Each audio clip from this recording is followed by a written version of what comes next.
예, 만화가 박재동입니다. 언론 환경이 아주 나빠지고 왜곡되고 그래서 국민들이 방송을 이제 믿지 않게 됐어요.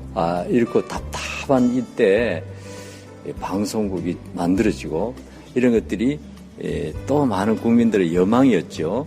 그것을 이렇게 실현해준 국민TV 여러분들, 나 정말 너무 감사드리고 박수 보내고 또 보냅니다. 우리나라 국민이라면 정말 이 국민TV 관심을 가져야 됩니다. 그리고 이런 방송이 있어야 우리나라가 제대로 싱싱하게 나아갈 수 있어요. 그래서 여러분들 많이 관심 가지시고 조합원으로 가입해 주시기 바랍니다. 저도 방금 가입했습니다.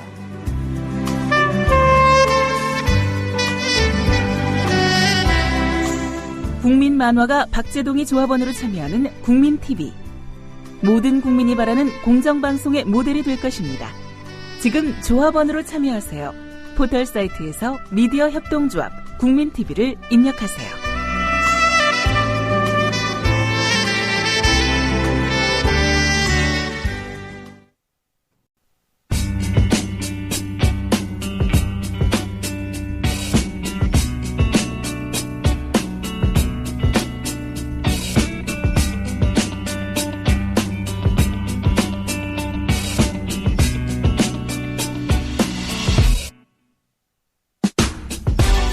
시와 정치. 언뜻 생각하면 정말 어울리지 않는 조합이죠. 시적인 것과는 너무 먼 지금 우리의 정치라서 그럴 겁니다. 그런데도 우리는 시적인 정치를 희망하죠. 오늘은 그런 얘기를 해볼까 합니다. 이재정의 70.5, 오늘도 여러분과 함께합니다.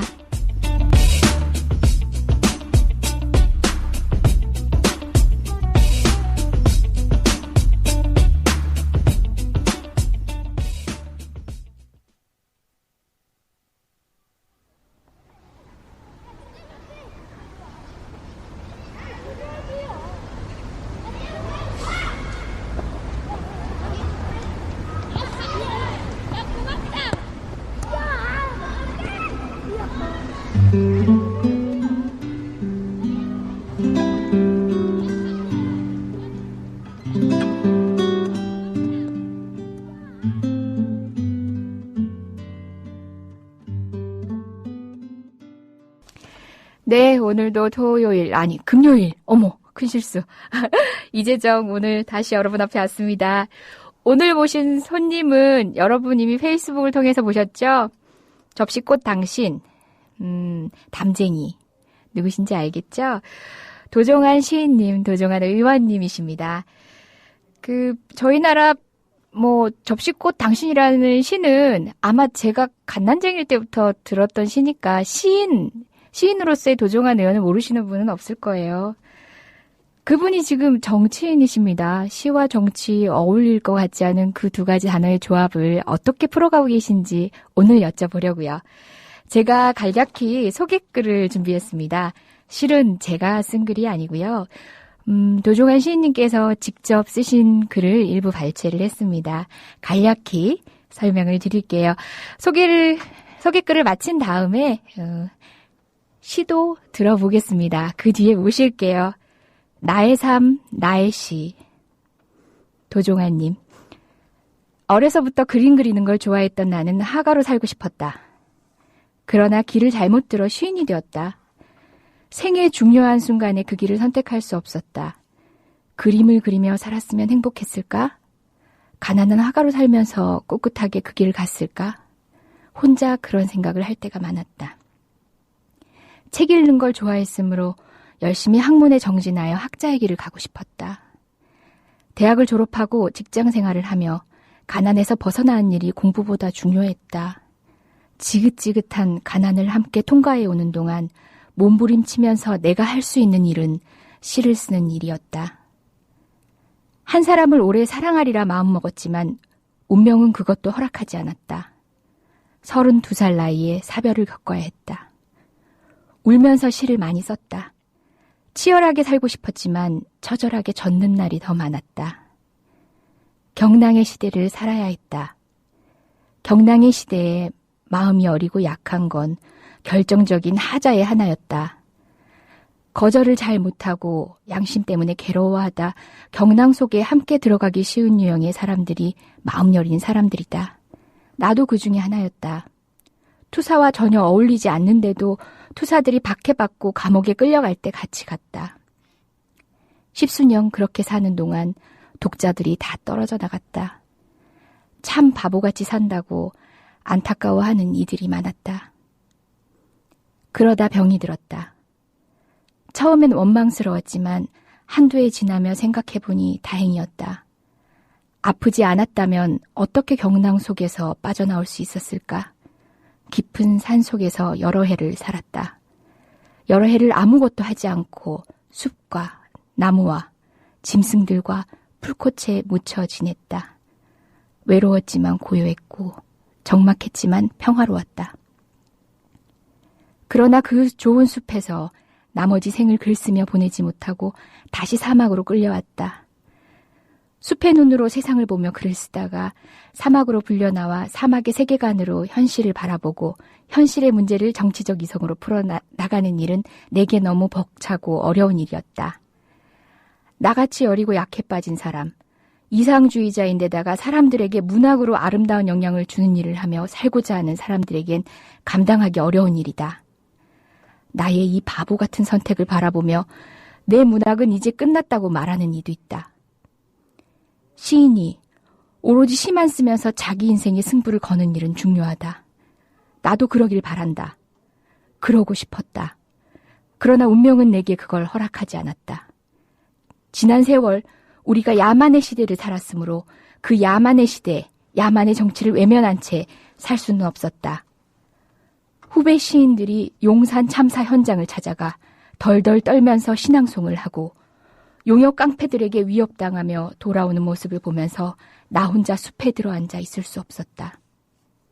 세상을 향해 유서 한 장 남기지 않고 자살한 노동자들과 그 가족들, 그리고 남겨진 아이들을 보면서 절망공화국에서 나 혼자 고독하게 살 수 없었다. 니체는 아모르 파티라고 말했다. 그래, 옳다면 와봐라. 나의 운명이여. 나의 고통과 나의 실패를 사랑하겠다. 거룩하게 긍정하겠다. 이렇게 말했다. 그러나 나는 청년 니체처럼 자신만만하지 않다. 운명을 향해서 오라 운명이여. 이렇게 말할 만큼 당당한 사람은 못 된다. 다만 나도 내 운명을 긍정하고 받아들이고 내 운명이 나를 어디로 데려갈 것인지 궁금해하면서 겸허하게 그를 따라가고자 한다. 그곳에서 언제까지 내 영혼이 마모되지 않고 버틸 수 있는지 알 수 없다. 겸손하게 역할을 받아들이고 내 운명을 사랑하고자 한다. 주어진 기간 동안 봉사하고 문학으로 돌아오겠다고 말했지만 사막의 모래 언덕 위에 푸른 초승달을 바라보며 매일매일 문학으로 돌아온다.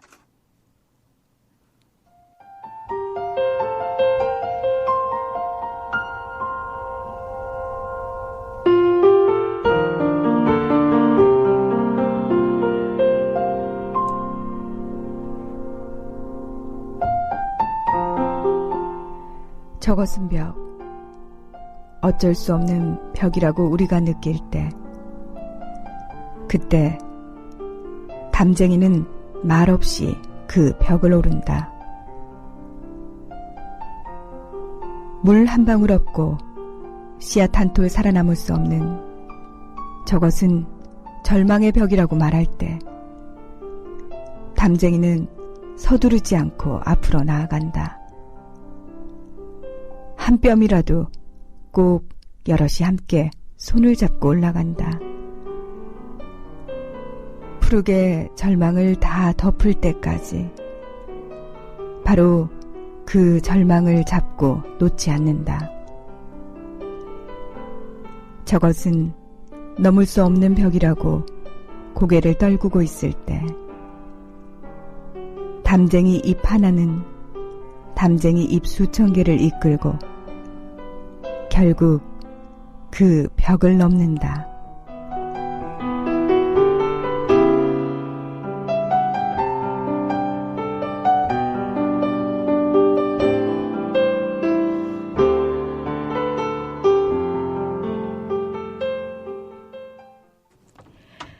네. 시가 나가는 동안 옆에 와 계십니다. 의원님이라고 제가 불러드려야 하나요? 시인님이라고 불러드려야 하나요? 도정아 선생님, 어서 오세요. 네, 반갑습니다. 예, 제가 시인님이라고 부를까요? 아니면 의원님이라고? 편한 대로 부르세요. 예, 그러면은 시로 시작해서 정치로 끝나니까 자연스럽게 흐름대로 하겠습니다. 네, 네. 제가 어디선가 보니까 정치인들 후원금이 제일 적은 새 의원이 있대요. 하위 3인. 하위 3인 중에 한 분이라고. 사실입니까?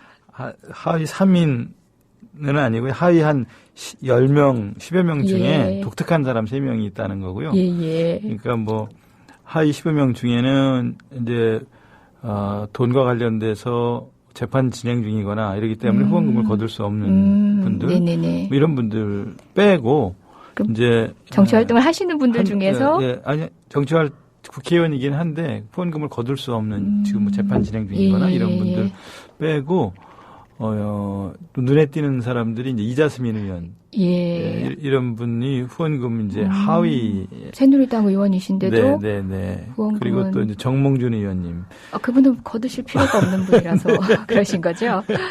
그리고 또 뭐 저 또 뭐 또 새누리당의 뭐 박창식 의원님 이런 분도 후원금 아주 적으신데 하여튼 그렇게 몇 사람 중에 한 사람으로 들어가 있어요.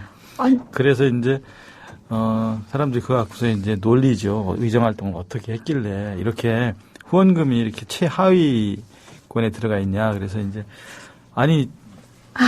지난해 이제 문화예술 사람들을 만나서 일하다 보니까 그분들이 후원금을 낼 분들이 아니고 우리가 후원해 드려야 할 분들이 주로 제가 만나는 분들이라서 뭐 그렇습니다. 의정 활동으로 따지시면 지금 뭐 문화예술 관계된 법안도 여러 번 내시고 계시고 또 뭐 역사 교과서 문제라든지 뭐 동해번쩍 서해번쩍 하고 있는데 우리나라 정치 후원금이 실제로 뭐 그런 활동에 대한 지원만으로 이루어지고 있지 않은 게 현실이다 보니까 우리 의원님 어떻게 제가 앵벌이라도 해드릴 수도 없고 여러분 도정환 의원님의 정치 활동을 위해서 여러분들의 많은 관심이 필요합니다.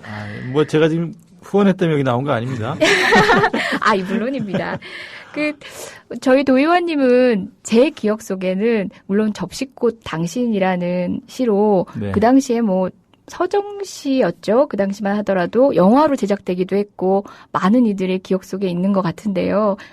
근데 제 머릿속에 각인된 첫 모습은 해직교사 선생님이셨어요. 네네. 예, 제가 정교조 세대라고 하는 저희 금합대 고등학교 시절을 난 세대인데요.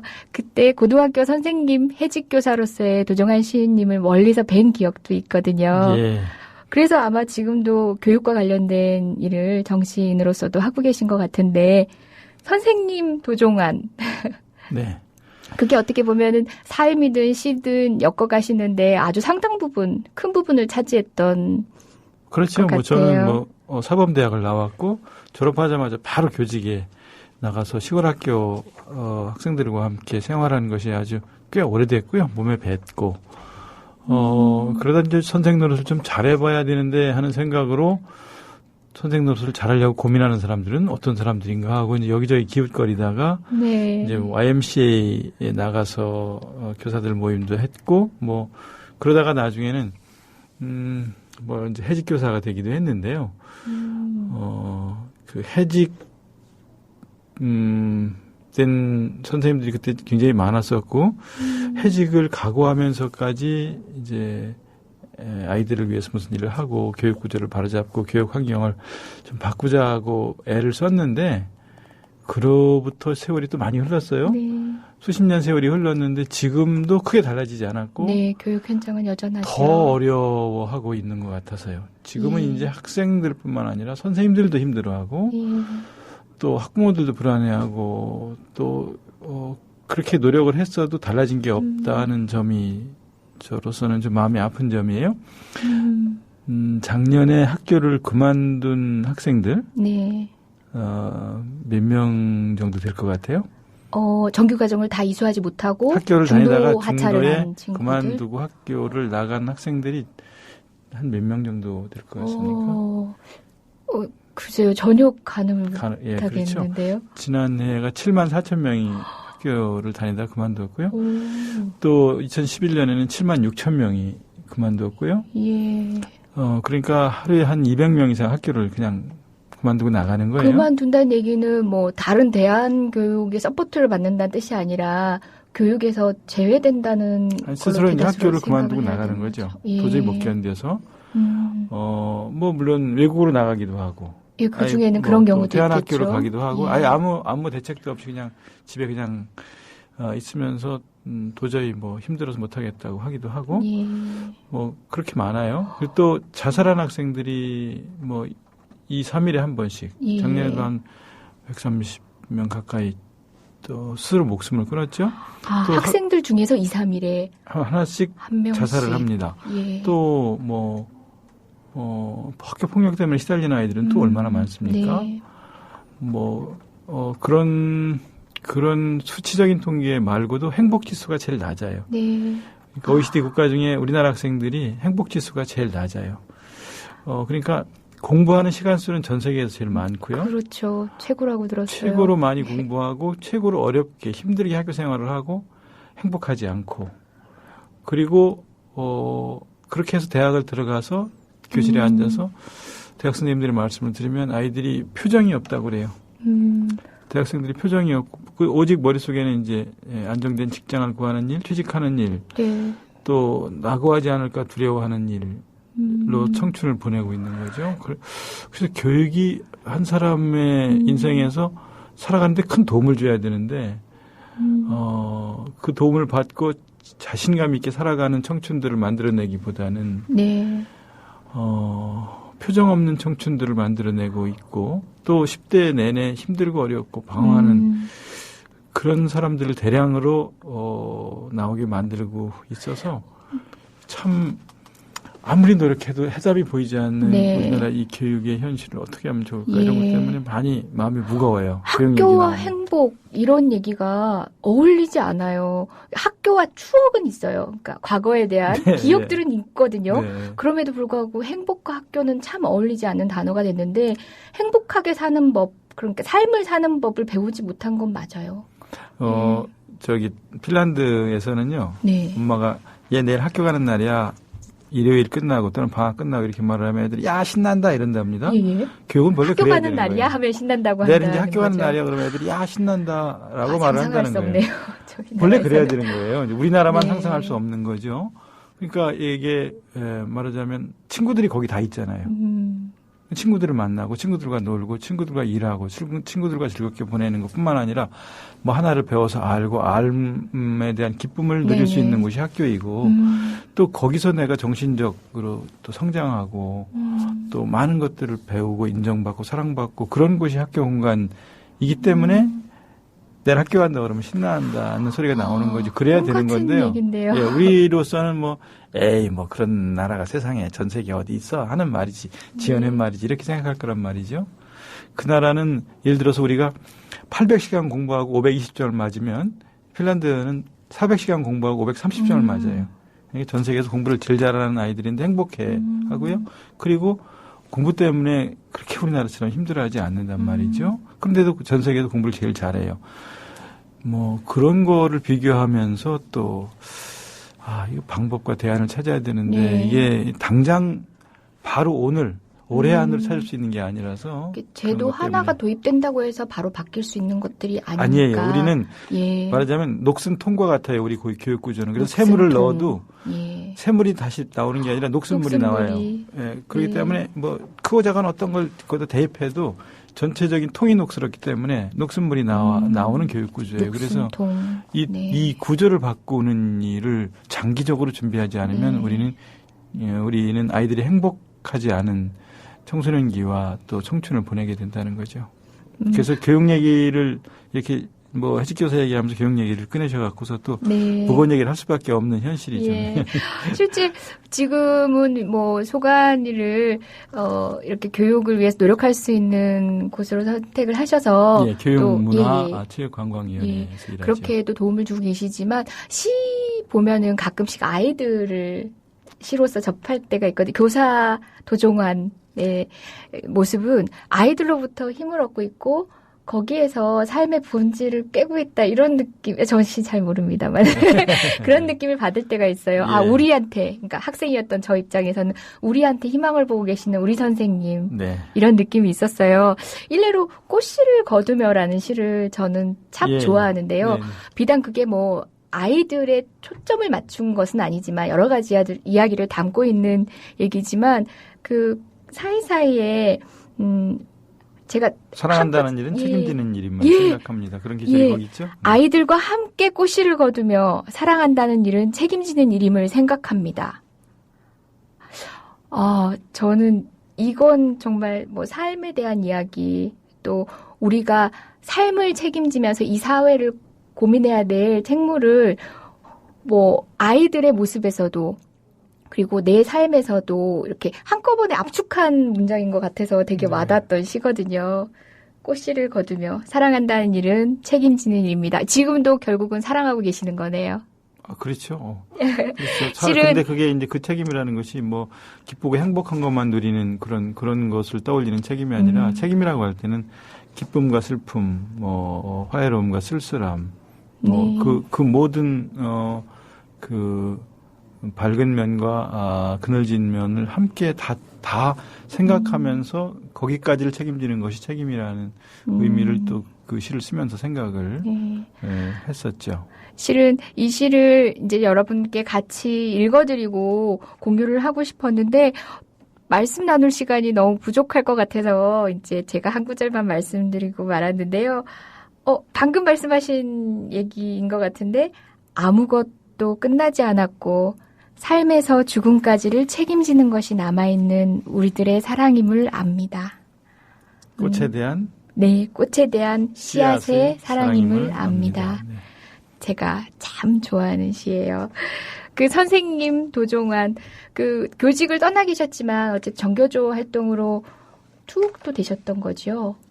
네. 예. 그러면서 아주 긴 시간을 그 계곡에서 힘든 시간을 보내시고 다시 학교에 복귀를 하신 게 10년 만에 복직했죠. 네. 10년 만에. 네네. 우리의 또 많은 선생님들이 또 그러셨어요. 해직되신 선생님들이 긴 시간을 돌아서 다시 배움의 터전으로 돌아오셨는데 그러시고 또 다시 시인으로 돌아오셔서 활발한 작품 활동을 하시다가도 또 편찮으셔서 독자 입장에서는 안타까운 시간들이 우리 있었는데 앞에 어떤 운명이 기다리고 있을지 모른다는 생각을 많이 해요. 감옥 갈 운명이 기다리고 있는지도 몰랐었고 그 뒤에 이제 그런 것들이 다 법적으로 인정받고 민주화운동 관련 유공자로 인정되고 뭐 이런 시간이 오니까 좋은 일만 기다리고 있겠거니라고 생각을 하고 복직했는데 그 뒤에 이제 또 병이 기다리고 있었고 또 그러다 그 한 10년 그 기간을 통과하고 났더니 또 다른 운명이 기다리고 있어서 저를 여기 다시 사막으로 데려다 놓고 다시 사막으로 제가 처음에 이제 선생님이 직접 쓰신 글을 통해서 이제 소개를 인생 여정을 그 짧은 글 아래 잠깐 이제 설명을 해드렸는데요. 소개를 해드렸는데요. 결국은 이제 시와 정치의 얘기를 하도록 이제 꺼내고자 모셨는데요. 실제 상상이 잘 안 돼요. 저희는 시인이었던 도종환 님께서 어떻게 정말 이전 투구밖에 상상이 안 되는 이 여의도 정치판에 계실 수 있는지 참 일반인으로서는 상상이 안 되는데 그것과 관련된 여러 가지 고민과 그 과거 현재 모습을 함축적으로 그 글에 담으셨던 것 같아요. 그리고 심지어 우리 모두가 그 교과서에서도 볼 수 있었던 시가 작년에는 그 정치 역정 가운데서 빠질 뻔한 일도 있었잖아요. 후회해 보신 적은 없으세요? 이제 후회한 적 많죠. 아이고, 이거 내가 왜 정치를 해갖고서 이렇게 어려운 고생을 하는가. 또는 시까지 이렇게 고생을 시키는가. 시까지 고생을 시키는가. 이런 생각도 했었고요. 또 하루하루가 힘들고요.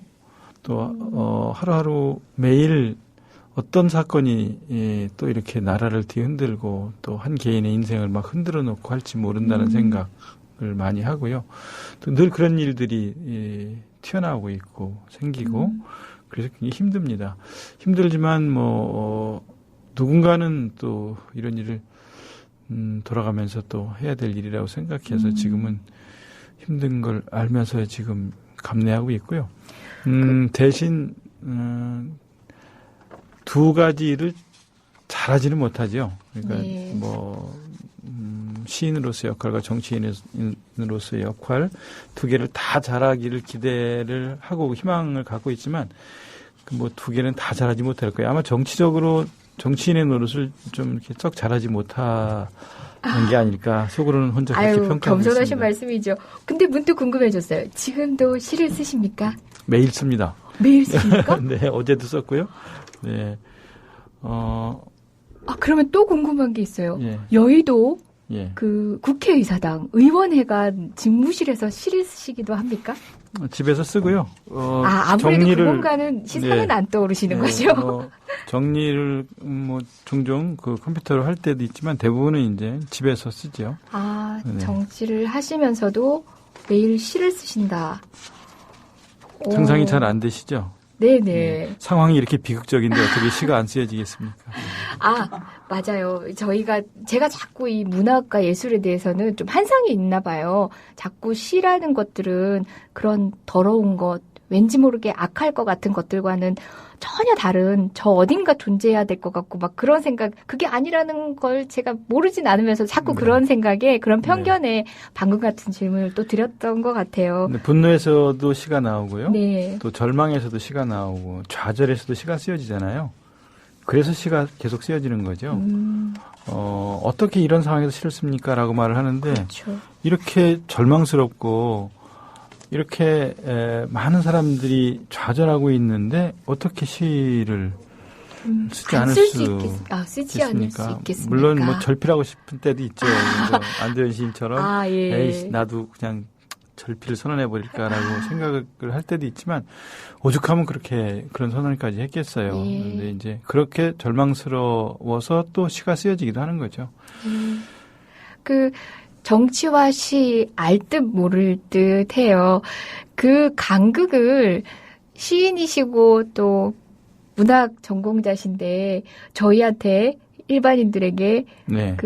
뭐 절묘한 시로도 좋고 시어로도 좋고 아니면 뭐 좀 문학적 표현으로도 좋고 아니면 기난 설명으로도 좋습니다. 저희 좀 그 간극을 좀 납득시켜 주십시오. 그래요. 사람들이 시인은 시만 써야 되고 정치인은 정치만 하는 건데 시인이 무슨 정치를 하느냐라고 말씀들을 하시죠. 저도 그렇게 생각해요. 시인이 시만 쓰면 좋고 또 시인이 시로서 하는 역할이 훨씬 더 많죠. 그런데 김광규 시인이라는 분이요. 김광규 시인이? 생각의 사이라는 시에서 이렇게 말씀하신 적이 있어요. 시인은 오로지 시만을 생각하고 네. 정치가는 오로지 정치만을 생각하고 경제인은 오로지 경제만을 생각하고 근로자는 오로지 노동만을 생각하고 또 관리는 오로지 관청만을 생각하고 학자는 오로지 학문만을 생각한다면 이 세상이 낙원이 될 것 같지만 사실은 시와 정치의 사이, 정치와 경제의 사이, 경제와 노동의 사이, 노동과 법의 사이, 법과 전쟁의 사이, 전쟁과 공장의 사이, 공장과 농사의 사이, 농사와 관청의 사이, 관청과 학문의 사이를 생각하는 사람이 없으면 다만 휴지와 권력과 돈과 착취와 형무소와 폐허와 그다음에 억압과 통계만 남을 뿐이라고 그랬거든요.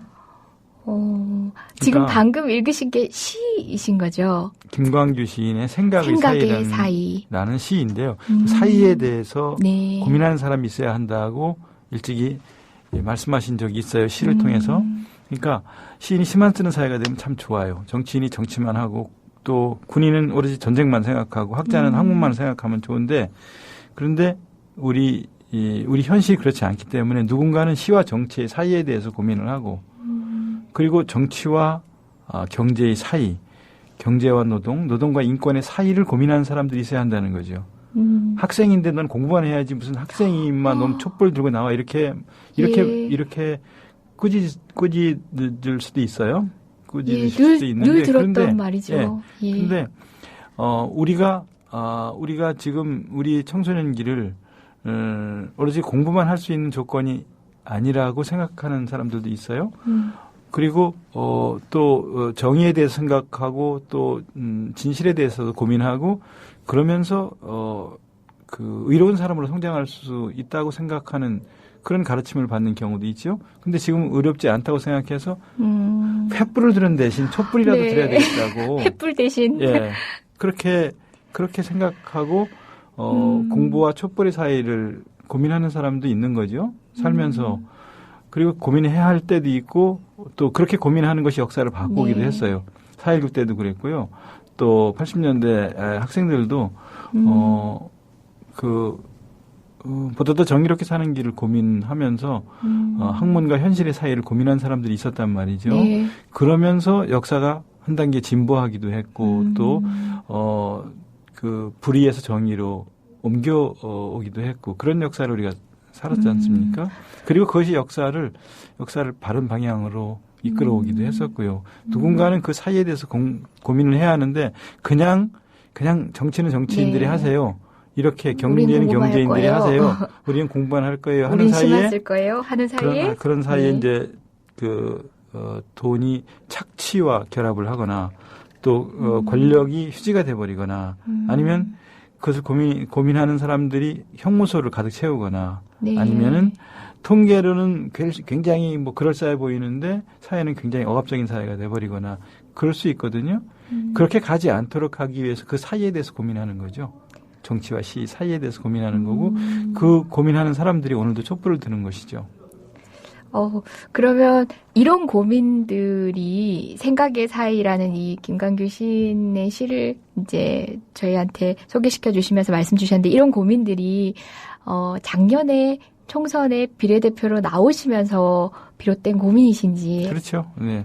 물론 이제 네. 그 전부터 그런 현실에 대한 고민은 뭐 늘 있었고 예. 그것이 뭐 아이들만 교실에서 가만히 잘 가르치는 것이 아니라 아이들이 행복할 수 있는 구조를 만들어야 한다라고 생각하고 네. 그 구조와 맞서기 위해서는 우리도 단결된 힘이 필요하다고 생각하고 그게 이제 교원 단체를 만들게 했고 예. 그런 것처럼 현실에 대해서 고민을 하고 그 사회에 대해서 늘 고민해왔지만 시만 쓰지 않고 결국은 문화 예술인들을 대변하는 어떤 비례대표 의 권유를 받아들인 이유는 시와 정치의 사회에 대해서 고민하는 사람이 누군가 있어야 한다는 생각 때문인 거죠. 물론 정치인이 되시기 전에도 그 문예인으로서도 또 단체 활동을 하셨고 또 교육자로서도 선생님으로서도 정교조 활동을 통해서 옥고도 치르시고 늘 그 시와 그 무언가의 사이에 계셨던 분이니까 어떻게 보면은 새삼스러운 선택은 아니었을 수 있겠다는 생각이 문득 듭니다. 저희 잠깐 노래 한 곡 듣고 다시 말씀 나누겠습니다.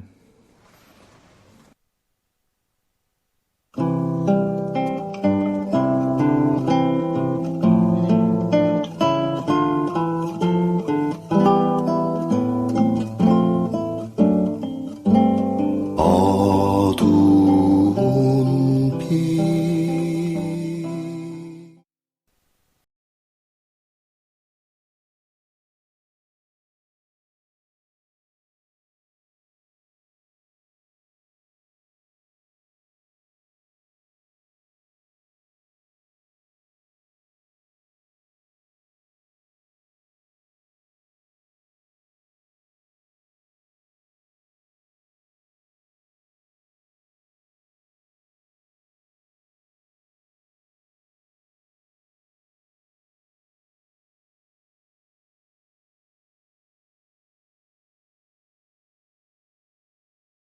붙은 내 볼을 그대의 볼로 감싸며 겨울을 이겨내는 그렇게 함께 있는 우리를 보고 싶다. 겨울숲 같은 우리 삶의 벌판에 언제나 새순으로 돋는 그대.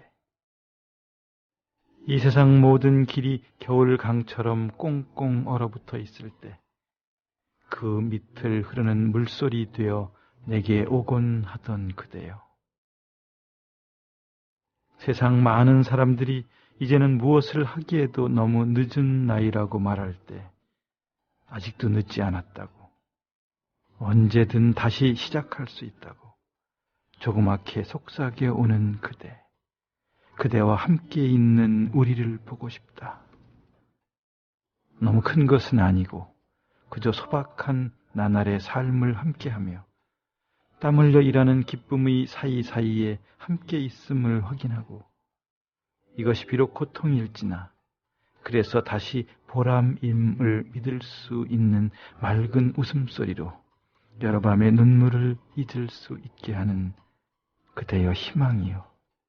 그대와 우리가 함께 있는 모습을 보고 싶다.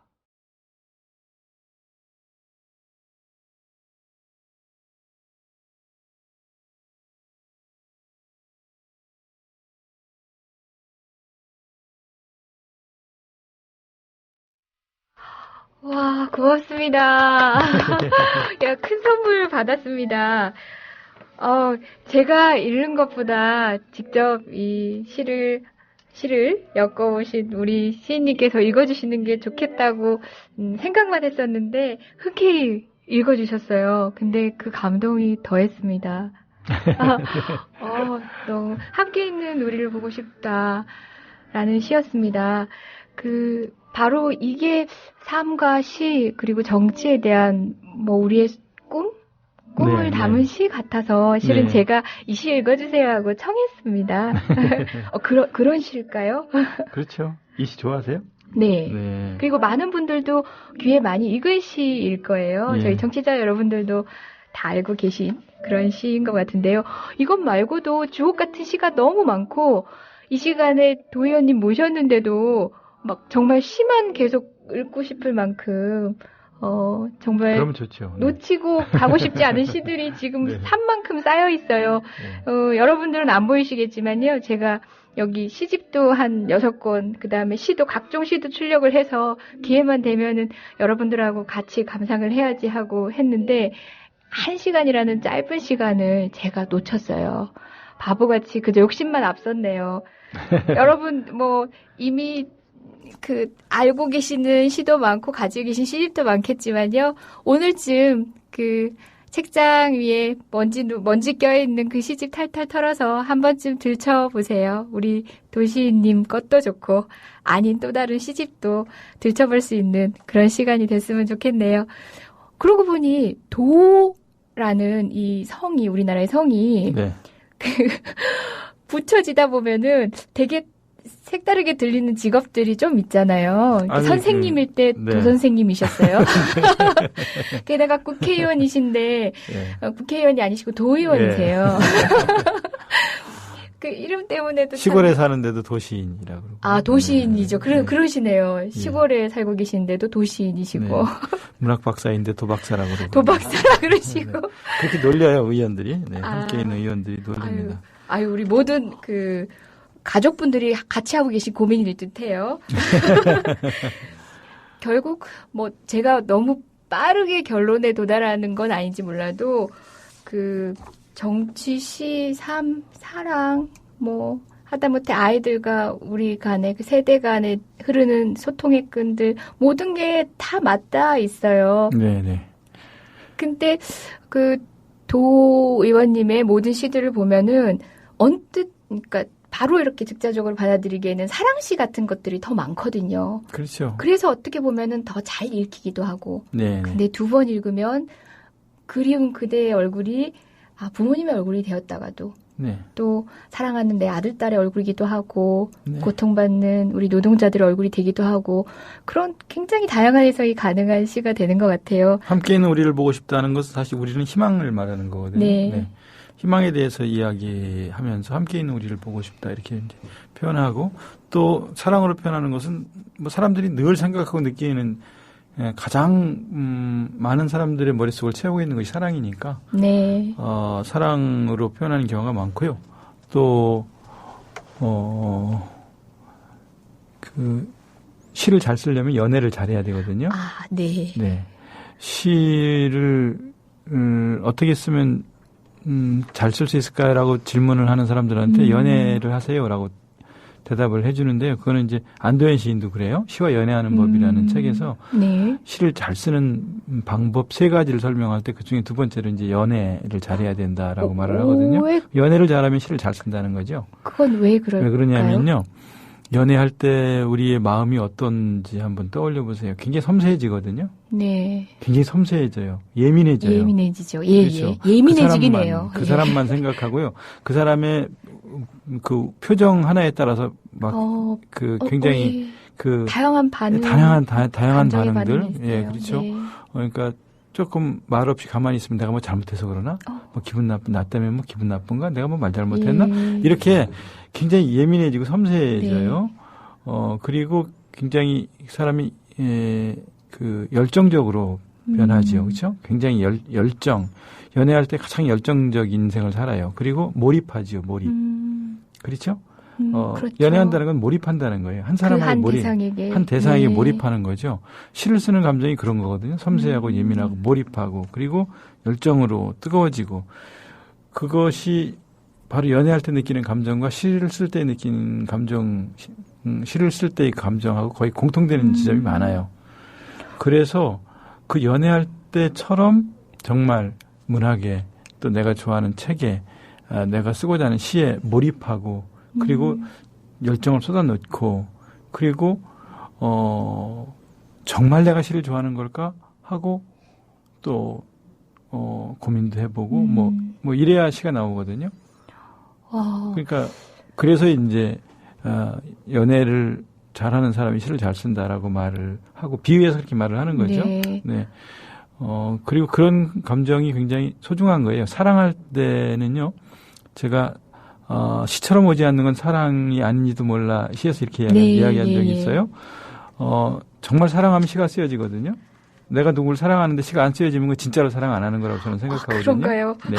저의 그 수많은 사랑들을 어쩌라고 그런 말씀을 주시나요? 전 연애는 좀 하는데 시는 네. 한 번도 안 써봐서. 그러면 그거는 그중엔 진짜 사랑도 있고 가짜 사랑도 섞여 있는 거고요. 그런가요? 진실에 덜 다가간 사랑도 섞여 있다고 저는 생각해요. 진짜 사랑하면 잘 쓰든 못 쓰든요. 그 사람에 대해서 뭔가 쓰고 싶어져요. 그리고요. 사랑을 하면은 마음이 선해지거든요. 마음이 선해진다. 예, 마음이 선해지지 않으면 사랑이 아니에요. 저는 그렇게 생각해요. 근데 이제 시를 쓰는 마음도 그와 또 같은 거예요. 선해지는 마음, 뭐 그런 마음으로 바뀌어요. 그리고 그 사람을 위해서 뭐든지 다 해줄 수 있을 것 같고요. 네. 다 내놓을 수 있을 것 같고 다 참을 수 있을 것 같아요. 또 그래야 사랑이고요. 처음엔 그렇더라고요. 네. 처음에 네. 그 감정, 그게 시를 쓰는 감정이고요. 네. 그 연애 감정이 사랑의 감정 전체에서 제일 애끼스인 감정이거든요. 네. 그 뒤에는 생활이 찾아오기도 하고 뭐 또 아니면 지루한 반복이 찾아오기도 네. 하고 뭐 그럴 수 있어요. 예. 근데 누구를 만나서 깊이 폭 빠질 때 그런 감정, 그게 그 연애의 감정이면서 그게 시를 쓰는 마음이라는 거죠. 그러니까 시가 사랑으로 자주 표현되는 것은 당연한 거라고 저는 생각하고요. 제가 사랑시를 많이 쓰는 이유도 그래요. 그리고 그 사랑을 통해서 어떤 때는 희망을, 어떤 때는 그 포기할 수 없는 어떤 우리의 의지를 또 우리의 현실을 사랑으로 표현하기 하는 경우도 많지요. 지금은 정치를 하고 계십니다. 그럼에도 불구하고 하루에 한 편씩 시를 늘 쓰고 계신다고 하셨는데요. 내가 정치를 하는 것도 내가 이 나라에 대한 사랑, 현실에 대한 사랑, 이웃에 대한 사랑이 아니면 그런 정치는 의미가 없는 거죠. 그런 생각을 가지니까 예민하게 정치를 하신다고 자부하실 수 있나요? 그렇게 사랑하듯이. 그렇게 시를 쓰듯이 그대로 네. 시에 대해서 그렇게 섬세하게 언어를 갈고 닦는 것처럼 국민들에게 그렇게 언어에 봉사하는 것처럼 국민들에게 봉사해야지 하는 마음은 갖고 있지만 그만큼은 안 돼요. 물론 겸손히 표현하시겠지만 제가 너무 단언적으로 여쭤서 근데 그러실 것 같아서 왠지 정말 시어를 고르듯이 우리 얼굴을 떠올리면서 정치를 하실 것 같아서 그 예민함이 마음은 그런데 지금도 그만큼은 안 있으실 되고요. 것 같아서요.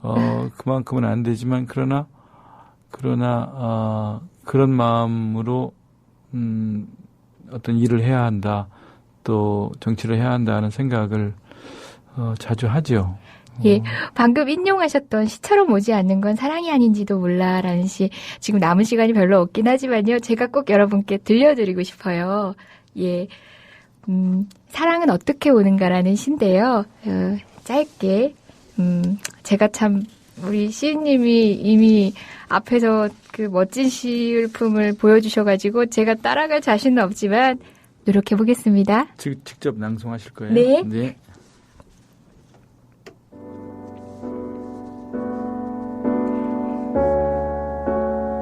사랑은 어떻게 오는가? 시처럼 오지 않는 건 사랑이 아닌지도 몰라. 가슴을 저미며 오지 않는 건 사랑이 아닌지도 몰라. 눈물 없이 오지 않는 건 사랑이 아닌지도 몰라. 벌판을 지나 벌판 가득한 눈발 속을 더 지나 가슴을 후벼 파며 내게 오는 그대여, 등에 기대어 흐느껴 울고 싶은 그대여. 눈보라 진눈깨비와 함께 오지 않는 건 사랑이 아닌지도 몰라. 쏟아지는 빗발과 함께 오지 않는 건 사랑이 아닌지도 몰라. 견딜 수 없을 만치 고통스럽던 시간을 지나 시처럼 오지 않는 건 사랑이 아닌지도 몰라.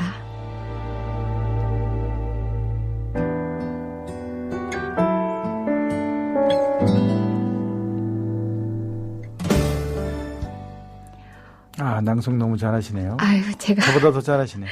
제가 좀 재주가 많습니다. 아, 정말 시처럼 오지 않는 건 사랑이 아닌지도 모르고 시처럼 살지 않는 건 삶이 아닐지도 모르고 또 그러면 좋겠어요. 저는. 네. 예. 그리고 아까 말씀드린 것처럼 진짜 내가 누구를 사랑하면 그 사람을 생각하면서 다만 몇 줄의 시라도 쓰게 되고 써질 것 같고 그래서 네. 막 그 수첩을 꺼내고 연필을 들고 그런 상태가 돼야지만 저는 사랑이라고 봐요. 그래서 뭐 당신이 시 쓴 사람이니까 그렇지라고 말을 할 수도 있지만요. 모든 사람들이 누군가를 좋아하게 되면 반드시 그런 과정을 거칩니다. 네. 그런 과정을 안 거친 사랑은 어쩌면 사랑이 아닌지도 몰라 하고 한번 생각해 보세요라고 저는 말씀드리고 싶은 거예요. 어쩌면 삶이 아닐지도 몰라. 예. 저의 삶도 예민하게 한번 다시 들여다볼까 네, 생각합니다. 요새 어쨌든 전국이 혼란스러워서 예. 마냥 시만 쓰시기 쉽지 않은 때기도 해요. 바쁘시죠? 네, 그렇습니다. 국정원 얘기 안 하고 넘어갈 데가 없어요. 저희도 방송에서. 네. 지금 국정조사도 예정돼 있고, 우여곡절 끝에 네. 여튼간에 국민들이 국정조사 제대로 해서 네. 모든 것들을 밝혀주실 걸 바라고 있는데요. 당 안에서 이렇게 지켜보시면서 어떻게 전망하고 계세요? 갑자기 현실로 확 돌아왔습니다. 네, 네. 그렇지만 저희는 예민하게 시처럼 얘기할 겁니다. 네. 국정조사는 여야 합의로 하기로 했으니까 꼭 해야 되는 거거든요. 네. 또 국회의원이 갖고 있는 중요한 권한 중에 하나예요. 국정조사, 네. 국정감사. 예. 그래서 당연히 해야 하는 권리로서 이걸 파헤쳐야 되는데 진실을. 근데 이제 우리 국민들이 지켜보시면 아시지만 어떻게든지 안 할 수 있는 길은 없을까? 늦출 수 있는 길은 없을까? 이렇게 하는 것처럼 느끼실 거예요. 예. 네. 정말 그래 여야를 떠나서 이거는 정말 진실을 밝히고 또 국정원 본연의 역할을 하도록 해야 된다. 그거는 얼마든지 정말 양식 있는 사람이라면 정치인이든 아니든 다 똑같이 생각할 수 있는 거고 그런 국민의 입장에서 생각해 보면 우리가 부여받은 권한을 제대로 행사하고 또 바르게 사용해야 한다라고 생각할 수 있을 텐데 그렇지 시간을 끌고 그러다가 그냥 위험해야 되는 국정조사도 많았거든요. 네, 예. 그렇게 되지 않도록 하기 위해서 저희도 애를 쓰고 그래서 또 경우에 따라서는 국민들에게 비난을 받으면서 양보도 하고 이러는 거거든요. 네. 양보하지 않아야 될 사안들 양보해 가면서 어쨌든 일을 진행시켜 나가려고 네. 애를 쓰는데 예상보다 속도가 늦어요. 예. 그리고 늦더라도 이것은 이제 꼭 할 수 있는 만큼 파헤칠 거라고 생각을 하고요. 또 그렇게 되길 바라는데요. 하루하루가 아슬아슬하고 또 내일은 무슨 변수를 또 돌발적으로 돌출시켜가지고서 또 이게 또 지연되는 사태가 벌어질까 하는 걱정을 하면서 함께 그 일을 지켜보고 있습니다. 국민이기 때문에 국민이 당연히 알 권리가 있는 거고 국민의 대표자인 국회가 조사를 요구하면 반드시 응해야 되고 기꺼이 응하는 게 책무인데 네. 그러지 못하고 있죠. 그 당사자들이 물론 검찰이 또 제 역할을 다했더라면은 또 경찰이 제 역할을 다했더라면은 또 아예 더 나아가서 국정원이 법만 지켰더라도 개혁안은 차치하고서라도 법만 네. 지켰더라도 이런 일이 없는데 여튼 그 시를 바라보는 그 예민함으로 우리 국회에서 계속 노력해 주십시오. 네. 뭐 조사위원은 아니시지만 그래도 당의 일원으로서 또 제1야당 아닙니까? 예, 예. 국민들이 많은 기대를 하고 있습니다. 아니, 국민들이 지켜본다는 생각을 국회의원들이 늘 잊지 말아야 하는데요. 그걸 잊는 망각하고 그리고 본연의 자기 이 임무를 잊어버리는 경우가 자주 있는 것 같아서 그게 안타깝죠.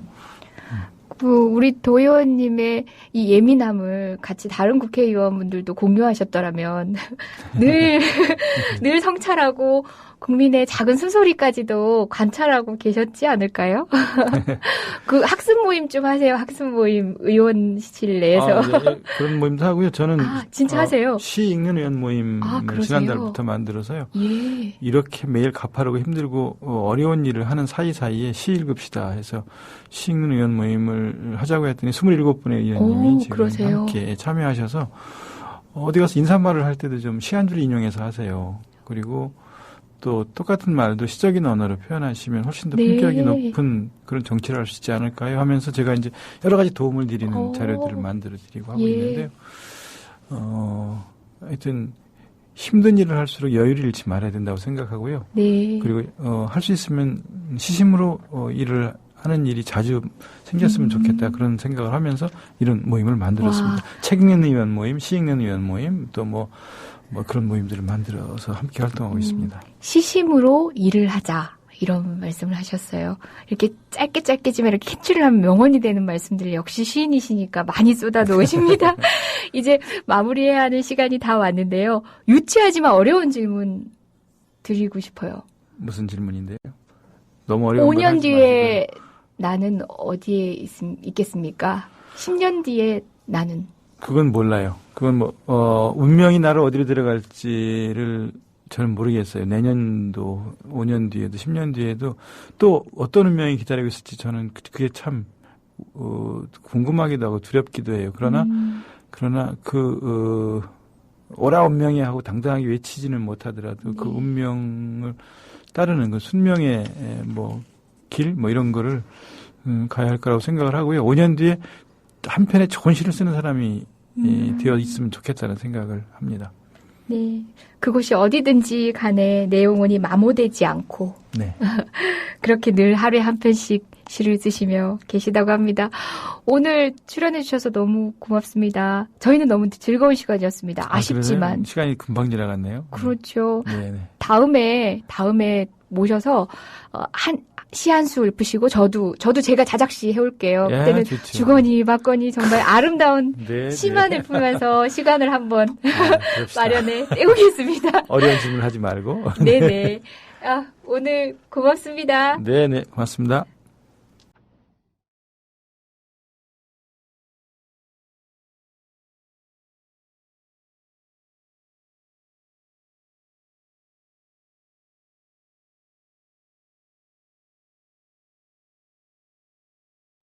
희망의 바깥은 없다. 새로운 것은 언제나 낡은 것들 속에서 싹튼다. 얼고 시들어서 흙빛이 된 겨울 이파리 속에서 쓴박이 새잎은 자란다. 희망도 그렇게 쓰디쓴 향으로 제 속에서 자라는 것이다. 지금 인간의 얼굴을 한 희망은 온다. 가장 많이 고뇌하고 가장 많이 쌓은 골문 상처, 그 밑에서 새살이 돋는 것처럼 희망은 스스로 균열하는 절망의 그 안에서 고통스럽게 자라난다. 안에서 절망을 끌어안고 뒹굴어라. 희망의 바깥은 없다.